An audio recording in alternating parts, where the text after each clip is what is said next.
What's up, and welcome to the Very Best Self podcast. I'm your host, Victoria Brown. Tune in each week as I have candid conversations with inspiring humans, including athletes, entrepreneurs, thought leaders, and anyone out there making waves. Get ready to leave your comfort zone behind, step into your power, and live a more purpose-driven life. I am so happy that you're here. Now let's do this. You guys, your girl is terrible. I mean, terrible at drinking water. I always have been. It's just not my strong suit. I forget to drink water all of the time. But we obviously need to drink water. It's wildly important, right? For your skin, for your cell reproduction, for all of it, right? So I found this thing called Liquid IV, and it is my favorite product. And I'm only ever going to talk to you about the things that I love. And so Liquid IV is something that I LOVE love. So it's like a drink packet that you put into your water. It makes your water taste so much better. And why it's awesome is it provides 2 to 3 times faster hydration into your bloodstream and is way more efficient than just drinking water alone. So I highly recommend it. If you want to know, my favorite flavors are guava and passion fruit. So if you want to try out Liquid IV, I do have a code for you. It is Victoria Brown, and you'll get 25% off and free shipping by using that code. So the code is Victoria Brown. Highly recommend guava. Highly recommend passion fruit. Yeah, Liquid IV. Try it out. Man, oh man, oh man, I got a good one for you today. So I got my dear friend Danielle Pascente on today, and we are going to talk all things fitness, but like so much more than that. To be honest, like fitness is her profession, but it's not necessarily like who she is at her core. I have been friends with Danielle for many years, and she's just one of those people who, you know, it's like a cheesy thing to say, like so authentic and like unapologetically yourself, but like she like actually really, really, really is. She's one of my favorite accounts to follow on social media. She has a fitness empire, if you will. She teaches online fitness classes and has a community that is so strong.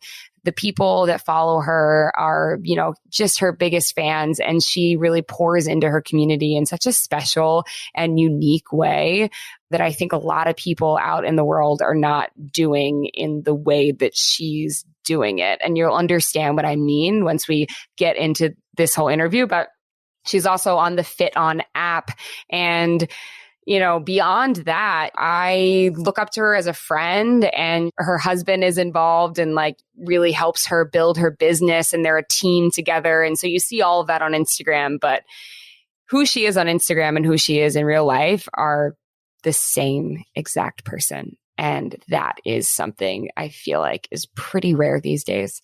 So you're going to hear so much in this conversation about life, about imposter syndrome, about internet trolls, about how to continue on when you try something and it fails.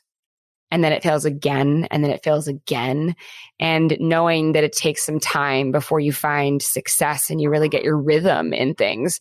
So we're going to talk all about all of that stuff. I know you're going to love it. I know you're going to want to share this one. And I know you're going to want to follow Danielle after this episode is over. So I'll leave all of her info in the comments. Check it out. Here we go. What is up, you guys? I have Danielle Pascente in the house. I am so pumped that you're here. I'm pumped to be here. Oh my gosh. Yes. This is so exciting. I just think that you are thebomb.com, and I've thought that for such a long time. And so I think it's going to be a good conversation. I think there's going to be so many shareable moments. And so we're going to get right into it. We're going to just get right into it. The Very Best Self podcast, just to roll it off here, what does being your very best self mean to you? There's so many different directions this could go in of being your very best self, because it's such an all-encompassing thing, right? Like, what does that really look like for everyone? And I think it looks so different for everyone. For me, movement is such a part of my lifestyle. So for me, movement is being my best self, being able to move my body, get up every day, appreciate the fact that I can move my body, and keeping, my mental health in order, making sure I take time for myself, but also pouring back into people and helping people and trying to make movement medicine for people and help people enjoy that. So I think my very best self surrounds movement and happiness and energy and bringing that to other people. I love that. So that is like what you do too. It's the thing that brings you the most joy. And it's also just what you do for a living and who you are in this world. And so you live out in LA and you have this insane fitness community that you have built, the DP Fit crew, right? Just like the most supportive group of people, because like you said, you pour into them. And I know that what I love too is like your Instagram bio in itself. It says, I help you believe in your damn self.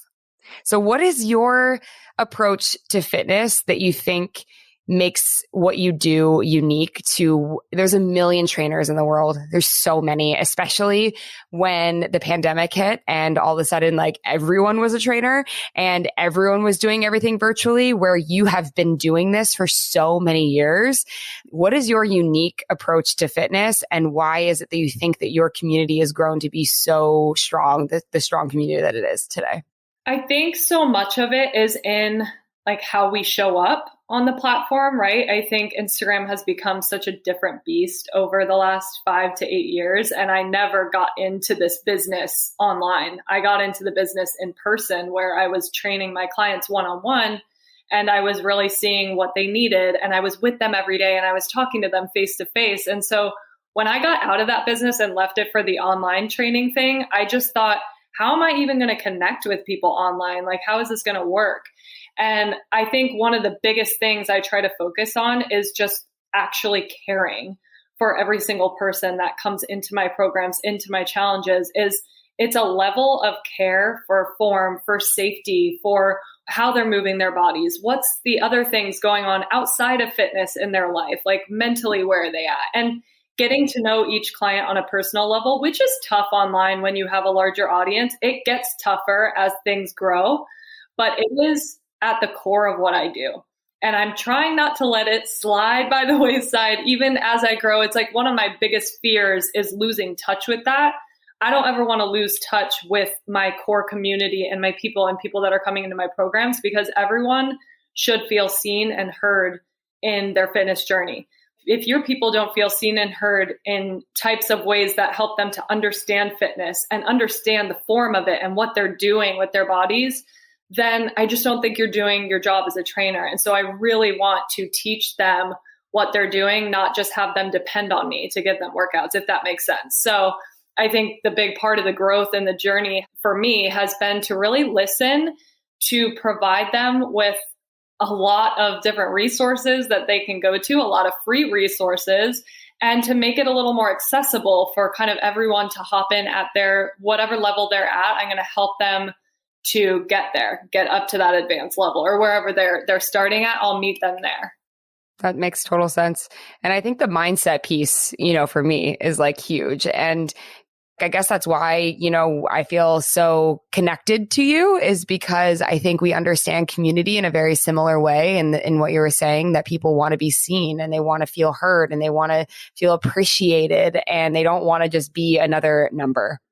You have to put people before numbers, before profit. People always have to come first. And I remember, I've read Simon Sinek's books, Start With Why and all of those. They're all Leaders Eat Last, incredible books. And that's like his methodology as well, is like, you have to put people before profit, and profit just comes on its own. Profit is like a thing that will happen. Like the money will come if you can release that. And like you said, focus on your people. Yeah. And the money part is such a big aspect of it, because it's like there are a lot of people in the training business that are in it for money. And I really just think that's like, that's the wrong reason, right? I don't think many of us got into this business because we genuinely freaking love what we do. And if that can be your core, then yes, of course the money will come. But you have to be willing to do things when nobody's clapping, nobody's buying your stuff, nobody cares, and nobody knows who you are, because you love it that much. right? And there's always going to be like tough times and hurdles and all the different things that we deal with in this business. But when you have that core foundation of love for movement and for helping other people, it literally rises above everything else. Hello, that was a moment right there. Did you guys hear what she just said? Because that applies to everything in life. You know what I mean? That applies to literally everything. If you can find the things that you're passionate about, like the money will come, all of it. And I mean, that was a truth bomb right there. People are chasing that figure, that money figure, and it never leads you right, because you have to serve from a place of like, where's your heart at? It needs to be a heart service first, and then the thing will build and the thing will come. And it will take a lot of time, as we know. Right. And that's the truth too, is like anytime we're nervous about something, or we're scared to give a presentation, or we're, afraid to teach a fitness class or whatever it is. I mean, what you just said too is another kind of nugget right there, is like, if you can remind yourself, like, I'm doing this to be of service to others. And you can do that in any profession, by the way. In any profession, you can be of service to others. And so if you can remind yourself that that's the reason why you're doing what you're doing, I think a lot of your nerves kind of can go away, and you can kind of stand in your power and your strength when you can remind yourself that I'm not here for me, I'm here for other people. And how can I help other people through what I'm doing and what I'm passionate about? It is literally what I come back to. That's such a good point that you just brought up too, because I always come back to that on days when I'm having that imposter syndrome, comparison trap. Like, we all have been there. And on those days, I literally look at my community, the DP Fit crew, and I'm like, look at who you're serving and how you're serving them. How can you serve them? Like, this is not about anybody else. This is about being of service to them. And when I come back to that, everything else feels like noise. You find complete clarity. In terms of comparison and imposter syndrome, I think it was Teddy Roosevelt who said, comparison is a thief of joy, right? Like, that's the fastest way to drain your own joy, is to compare ourselves to other people. So between bouncing back and reminding yourself that you're in service of others, is there any other tips or tricks that you have in terms of dealing with imposter syndrome? When you're really truly focused on your path and you have purpose behind what you're doing, you get excited about your own shit, so to speak. Like, when you're not excited about your own stuff, guess what? You're going to go be looking at other things. And so action and taking action in not just your business, but like whatever you're doing, if you're taking action for the things that you want to do, you'll always have something to do. But if you're just sitting there looking around at these shiny objects and things around you, it is going to drain you. It is going to be a time suck that is not of service to you. So I always say, like, if you have an idea, act on it, even if it's not perfect, even if it's ugly, even if you're not ready, even if you literally decide yesterday, you're like, I'm going to launch a podcast, I have no clue what I'm doing, here we go. Like, that's action. Action breeds more action. And when you can take action in not just your business, in your life, it actually takes comparison away, because you're on your own path, you're doing shit you love, and you're trying to level up.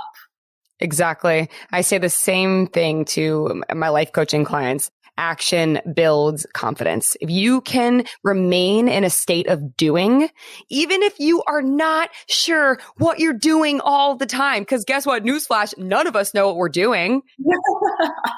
Nobody knows. I think about parents, right? You can read every single parenting book that ever was created or written. You can read every blog about parenting. You can read and consume all of it. And I've asked so many moms and dads this, but I'm like, does anything actually prepare you for the day when like the baby comes home? Right.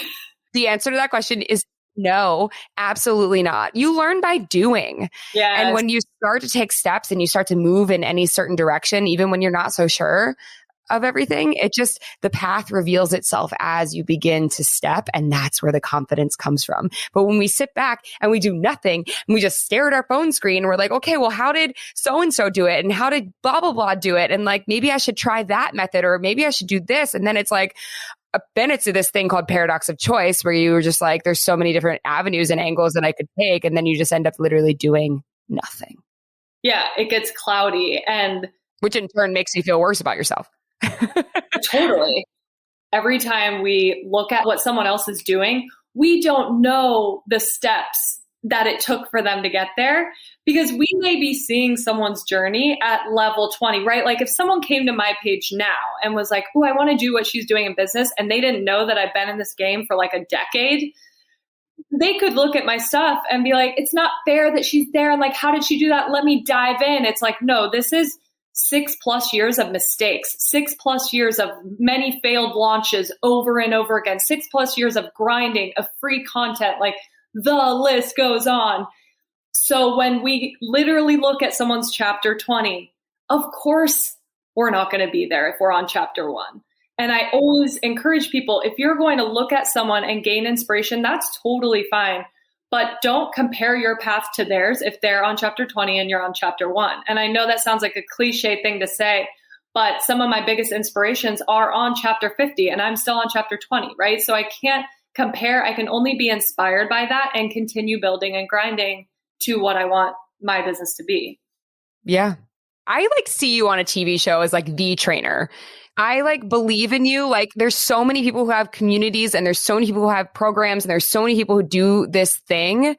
But like, I don't know, for me, maybe I'm biased because like I've known you for a little while now, but like, I don't know, from the outside looking in, I'm just like, this girl has got it all. Like when it comes to fitness, I'm just like, this is the person I would want to train me. This is the person I would want to guide me. She's like real. She's cool. She's authentic. She's kind. She's welcoming. She's inclusive. Like, what do you see? Thank you. I'll just have a VB hype in my ear every morning when I wake up. I would love to just repeat that whole thing. Yeah, it's so funny. Like when you said TV, it brought me back to the fact that I have literally auditioned for Biggest Loser main trainer 100 times over. I'm sure. Yeah, I'm sure. It's like at one point I thought that's what I wanted, which is so interesting because that is what I want. I wanted to be that main trainer. And like, I thought that was my path. And I got rejected so many freaking times for the most insane reasons. Like, I'm sure, you know, we've all dealt with rejection. And as time went on, I was like, oh, maybe that's not what I want to be, because I don't want to be molded into a trainer. And, you know, you hear all the inner workings of the behind the scenes of TV shows and stuff like that. But I think I always want to be myself and pave my own way. And it's really hard when you work for other people or, again, you sign on to a show or something. And it's like people are always going to try to mold you as a trainer and in this business. And it has happened time and time again to me where people are saying, hey, can you say that line again this way? Or, hey, can you maybe throw in some hot topic marketing words like fat loss, muffin top? Like, and I'm like, yo, that is not how I train. And so I've gotten to this point in my career where I'm just like so unapologetically myself. I don't care what anyone wants me to be. And I just want to be myself as a trainer and keep growing that way. And I think that will eventually lead me down the path. And yes, I'm going down the path. I've got lots of big goals. But if I just maintain who I am as a trainer and continue to build my community up and just be myself and educate and be of service, I think it will lead me to where I want to go. And though I thought it was a TV show at one point, I don't even think about that anymore. You know, I see the DP Fit Crew brand growing. I see the community growing, doing pop-up events, doing retreats, continuing to grow the ebooks, creating my own app, like lots of different things. But at this point, I think the opportunities are endless because I do have such a close-knit community that's willing to support. And that literally makes it all worth it because you just need a few people to start the support and then it keeps going. So I guess the long-winded answer to that was what you think you may have wanted years ago is maybe not what you want. And maybe it led you down a different path to being fully unapologetically, authentically you. And now if you're at that place, like there's no backing down. You're not going to go back to the mold. You're just going to keep breaking through the glass ceiling, so to speak. 100%. I think also, and I imagine it's the same for you, but for me, whenever I've auditioned for that role or, you know, other ones similar, it's like I have this vision of who I would be in that role and what I would get to do. And, you know, the encouragement and the motivation I would get to speak, you know, into people's lives so they can make change in their life. Right. And I think you're the same way, right? But the thing is, I don't know. We just decided, actually, you know what? I can still do that. And I don't need that position to do all of the things that I'm reaching for. Yes. Yeah. Because everything that it would take to be a trainer on The Biggest Loser and all of those characteristics and attributes, like we still do that. That's probably true for anybody in anything that you're like reaching for in your life that you think you want to do. It's like, you know, and this is something I say in my Soul Cycle classes all the time, is that the dream stays the same, but the vessel changes. Anyone out there listening, we don't have to be so narrow-minded and married to like this specific goal. Just like cherry pick the things that you love out of that goal and cherry pick like all of the characteristics and then just embody that. Yep. Yep. And even, I mean, you said it, it's kind of like you still are on a platform motivating that, not just 16 contestants. You are reaching thousands of people per day. I am reaching thousands of people per day to move their bodies and to motivate them. So yeah, the vessel has changed almost in a more impactful way, you know? So hell yeah. Yeah. So let's talk about, I mean, now you've got like, you know, thousands upon thousands of followers on Instagram, well on your way to, you know, hitting like 100K and great community. So when you were first building it out, at what point, because I know Matt, your husband, is like not only like your biggest supporter, but like you guys are a team. You guys work together. Like the Danielle Pascente fitness brand is like he works for the brand. You guys work together. So was it always that way, or did he have like a normal job, if you will? And then at what point did you guys make the decision that he would quit his job and go full time, you know, building your brand? So he's an ex-professional baseball player, and he actually quit the game altogether, retired early on. And he's like, what am I going to do out in LA? And I was like, I don't know, just come out. It'll be a great time. He actually started a baseball coaching business out here that he still to this day does. So that's like his passion. It will always live inside of him as an ex-athlete, as an ex-baseball player. But with my brand, the funny thing is he tried to convince me for 2 years to take the business online back in like 2014. So Kayla Itsinas was kind of the first online trainer to hit the market. And in 2014, she was it. Like that was it. It was either Kayla Itsinas, maybe Tone It Up. And that was kind of it. And he was just like, I think you could do that. I was like, really though? Because I have a set clientele here. Like I'm making good money. I'm doing house calls. Like I had a great training business, and to just up and leave a very steady income and a steady clientele was insane to me that he wanted me to do that. So he tried to convince me for a year and a half, and I finally said yes. And I didn't totally quit my clients right away because I was scared. I was like, this is not going to work. And he really supported me during that time, especially pushed me to just get the shit done. I mean, he figured out, he would spend hours on YouTube figuring out how to run the back end of a website. He would spend hours on YouTube figuring out how to shoot content, edit videos, just on his free time, right? When he wasn't coaching baseball. In that time, he was completely self-taught. He is a self-taught entrepreneur from YouTube and Google, which is incredible because a lot of people think Matt was in tech. And I'm like, no. He did not know a thing. So he learned it all. And then, you know, as the years went on, I always tell people this, but we launched something for $10 the first time. It was like a treadmill training guide. And I think 13 people bought it. Okay. So you can see the journey of that. 6 years ago, I left a cushy training client's job basically to I sold 13 $10 training guides. You can do the math on that, right?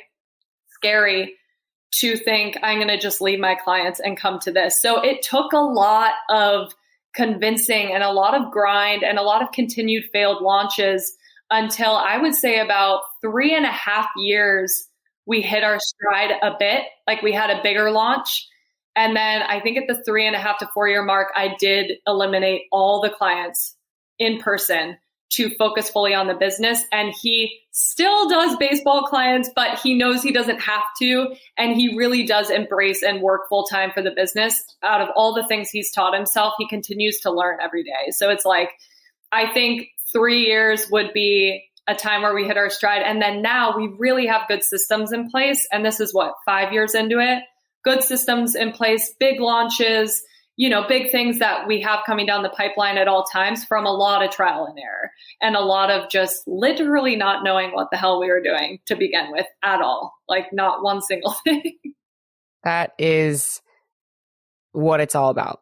The willingness to be focused and determined, the willingness to believe in yourself when there's no proof that it's going to work whatsoever, and just really owning that this is what I want to do. This is what I care about. This is what I love. And like, I'm going to make it happen, even when it's hard.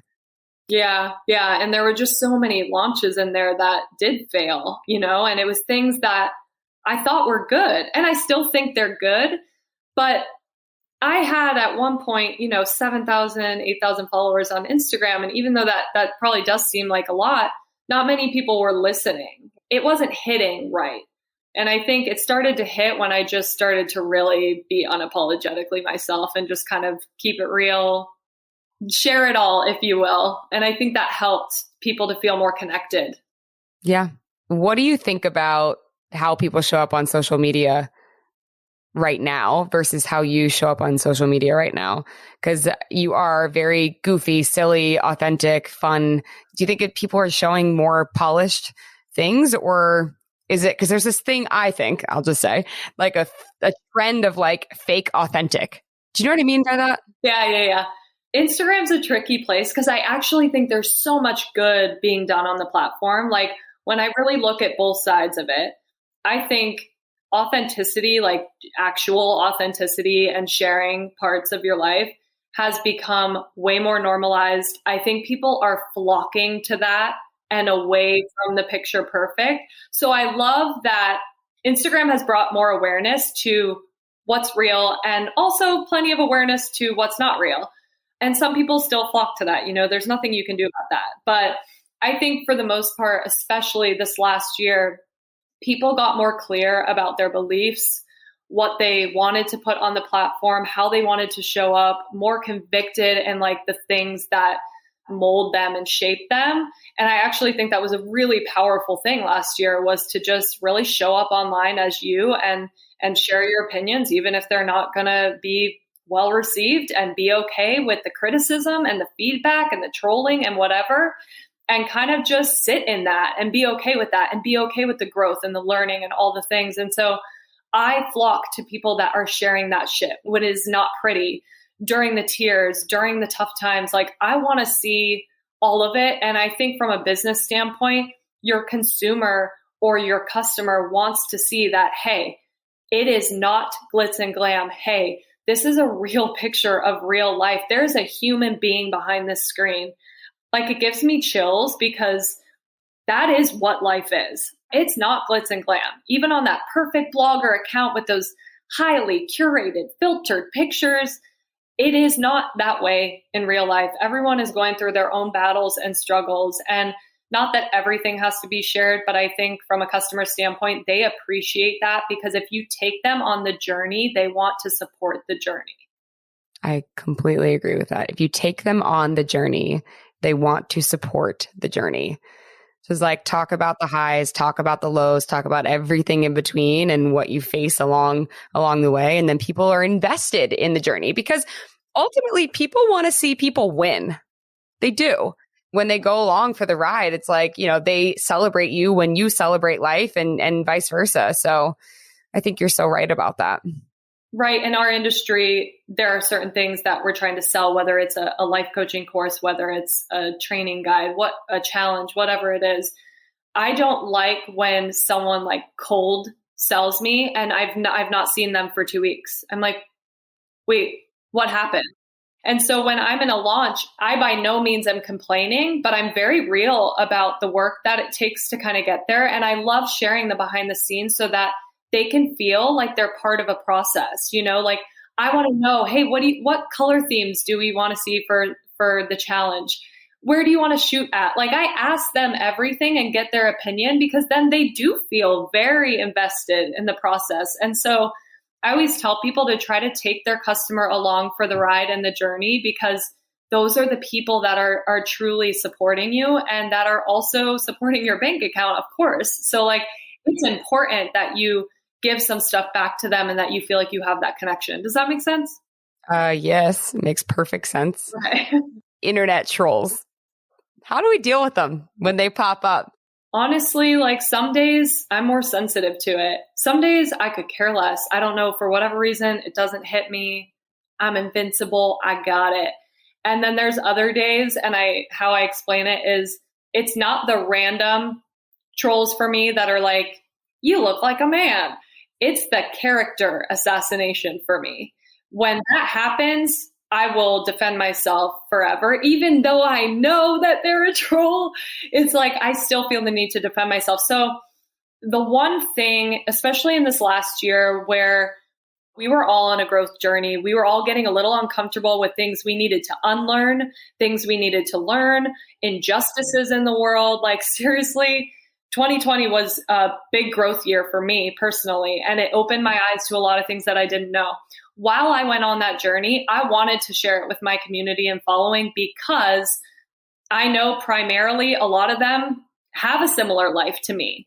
And I wanted to be able to kind of talk about this stuff and take them on the growth journey too, even though a lot of it didn't have to necessarily do with fitness, right?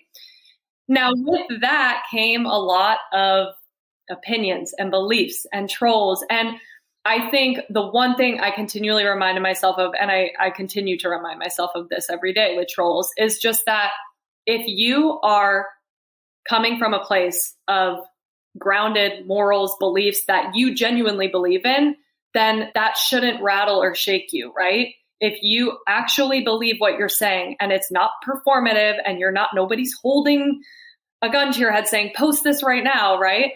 If you're just truly living in your truth and you're grounded in your morals and beliefs, then that shit shouldn't shake you.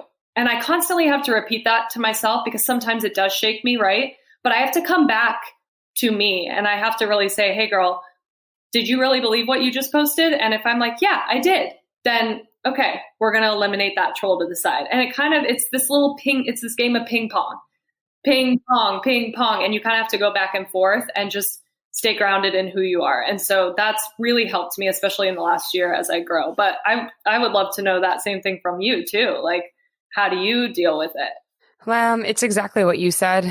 Really getting crystal clear about who I am, the message I want to give out in the world, and knowing that there will always be naysayers, there will always be non-believers, there will always be people who want to root against you as well as, the same way there's always people that want to root for you. But when that happens, it's like when you're strong in your convictions of who you are and you come back to that and you remain rooted in why you do what you do, then it becomes something that you just have to brush off your shoulders.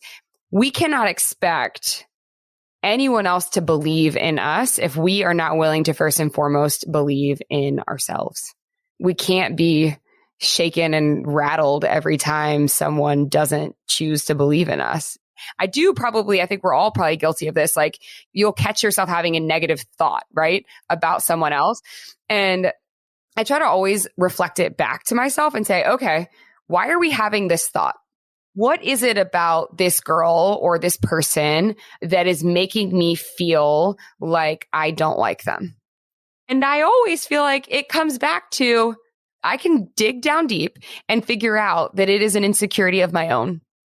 99% of the time, why I don't like someone else or feel negatively towards somebody. And I try to get to the root of those feelings. I really do, because I'm like, oh, it's because I would really love to have A, B, or C, and she has A, B, or C. And I wish that I was there, but I'm not there yet. But that's not her fault.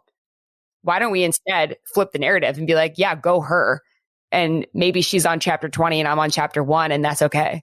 Good on you, honestly. A lot of people aren't willing to take the time to dive that far down into themselves and be like, hey, is this a trigger for me? Because I'm not, and that's a huge growth thing, because so many people are quick to say, hit the unfollow button. And I'm just like, before you do that, take a beat, how is it getting to you? Is this a you thing, or is this just not serving you and bringing you negativity? If it's bringing you negativity, of course, I'm like, you should do that. But I think people are quick to say like, unfollow 15 accounts that trigger you. It's like, okay, but also while you're doing that, let's take a second. I'm like a psychology major, so I'm always psychoanalyzing, not just everyone else, but myself, of course, first and foremost. So like, I love that you said that though, but it's like, yeah, internalize, and you kind of just have to look at yourself, because I think that's important too. Like there's not always going to be times where we feel uncomfortable in the things that we're following or consuming, but sometimes that's really just a sign of growth when we can look at that and still be okay looking at the thing without getting triggered, you know? Right. Not only dealing with just social media people or people you don't know, but also dealing with it with your coworkers and friends or people you actually do know. And I feel like I've found myself in situations where people have like, maybe people that I know in real life have like unfollowed me on Instagram, and it crushes you for some reason. And you're like, but wait, what? And you want to be like, why? What is it? What did I do? I don't know. And the thing is, like, I think take that same thought process and also use it for when people decide that they unfollow you or don't like you for whatever reason, and know that like that's their own thing. You know, that doesn't have necessarily actually have anything to do with you. I've also been on the end where I was that person that like maybe hit the unfollow button and had to have like tough conversations. I think at the end of the day, it's like, if you have friends, it wouldn't hurt to have the conversation, right? And I think Instagram's an easy place to be like a cop out, like, oh, I'm just going to unfollow her here and it'll be done. It'll be over. And it's like, whoa, that was your actual friend, right? So having those tough conversations within friends too, because it's like you want a supportive circle around you.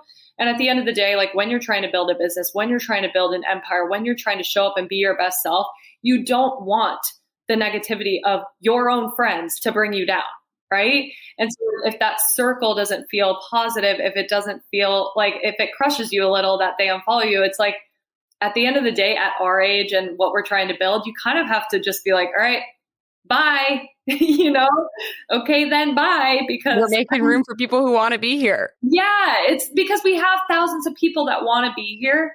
And I think too, the last thing I'll say on that we both kind of came back to is that for every 1 to 2 trolls, for every 1 to 2 shitty friends, right? There is a world of incredible souls and human beings that believe in what we're doing and like wholeheartedly get tons of messages every day, like supporting our mission, supporting our message, and supporting us and lifting us up. Relating that back to people who are listening right now that don't have the social media following, it's not even about that. It's just even your small group of friends. Like sometimes friendships don't work out, things don't work out. It's like, let's focus more on the people who are there to support us and love us instead. Yes, 100%. Bless and release the rest of them. Bless and release. I say block and bless, baby. I like that one. I don't know that one. Block and bless. I like it. Okay, last thing I want to chat about is you actually talked about this on your Instagram today about releasing perfectionism, something that we all deal with, I think, from time to time. I mean, my motto with that is done is better than perfect. Get it out there and do it, you know? Are you a perfectionist? I've got a theory on perfectionism. And based on what you were saying on your Instagram, I don't know that your theory is the same, but for me, perfectionism is a fancy word for procrastination. Oh my gosh, girl.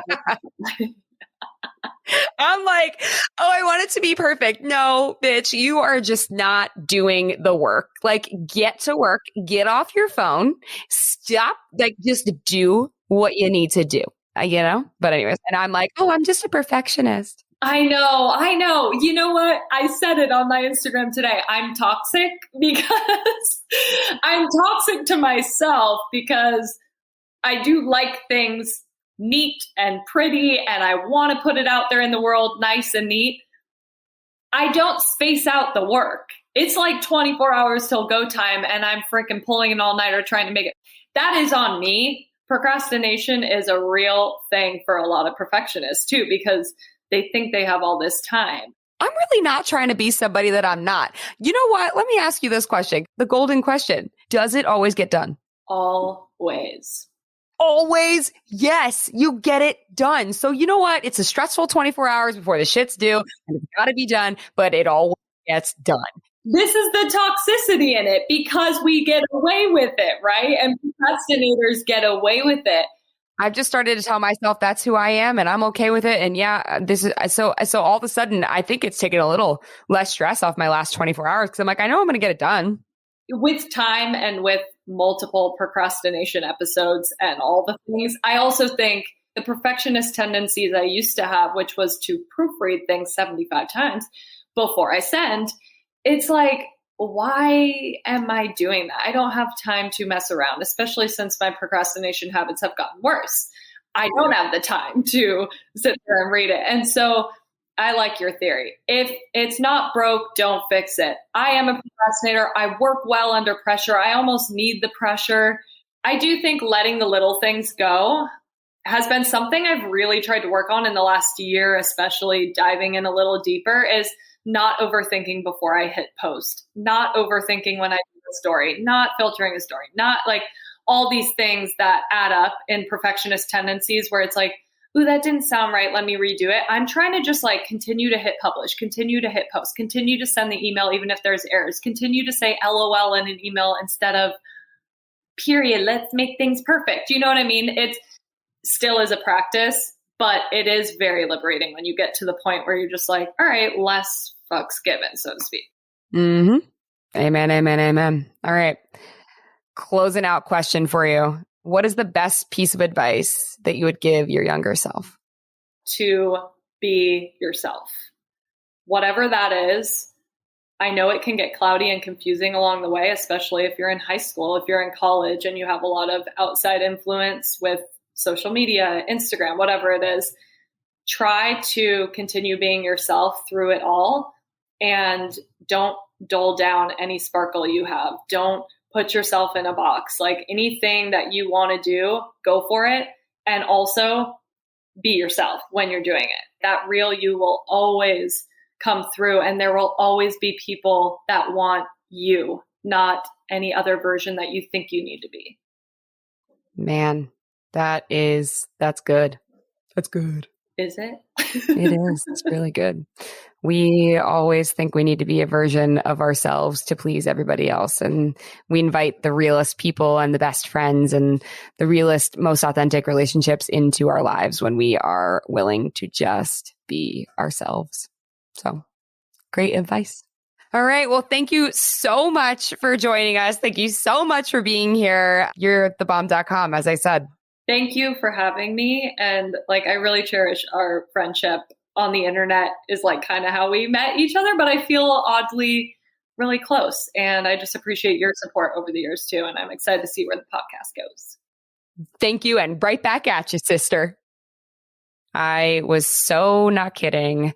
I hope you guys enjoyed that conversation with Danielle, and please follow her on Instagram. You will not regret it. Yeah, I think one of the biggest things that I related to the most in the conversation is just imposter syndrome.